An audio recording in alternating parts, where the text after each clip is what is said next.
Je vais vous montrer comment résoudre le problème de l'utilisation à 100% du CPU sous Windows 11. Pour cela vous devez suivre mes instructions très attentivement. La première chose que vous devez faire est d'aller dans la barre de recherche et de chercher CMD puis de taper sur exécuter en tant qu'administrateur. Après avoir tapé sur le bouton ES OK, c'est ici. Maintenant vous devez taper GP Update puis taper sur Entrée pour qu'il mette à jour votre politique. Vous devez attendre un peu. Vous pouvez voir que la mise à jour de la politique informatique s'est terminée avec succès. Après cela tapez Exit OK, tapez sur Entrée puis allez à nouveau et cherchez Windows Update OK. Allez-y et vérifiez que votre Windows est mis à jour. Si ce n'est pas le cas, vous devez le mettre à jour. Vous pouvez voir que la mise à jour de la politique informatique s'est terminée avec succès. Après cela tapez Exit OK, tapez Entrée puis allez à nouveau sur et cherchez Windows Update OK. Allez-y et assurez-vous que votre Windows est mis à jour. Vous pouvez voir que vous êtes mis à jour. Si ce n'est pas le cas, vous devez mettre à jour. Vous pouvez voir qu'il y a un disponible. Vous devez le télécharger et l'installer. Après cela, encore une fois, vous devez cliquer sur Aller à CMD et évidemment jusqu'à taper sur Exécuter en tant qu'administrateur non ouvert. Après cela, vous devez cliquer sur le bouton Pas ouvrir. Après cela, vous devez taper une autre commande,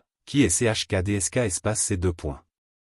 Espace barre oblique. Si tapez Entrée OK, après cela tapez Y, tapez Entrée OK, c'est tout. Tapez Sortie OK, après cela faites un clic droit sur votre bouton Windows puis tapez sur Exécuter, tapez MS Config OK, c'est ici OK. Après cela allez à l'option Service OK. Maintenant sélectionnez Cacher tous les services Microsoft OK. Après cela vous devez taper Désactiver tous puis vous devez taper OK comme si vous étiez un administrateur.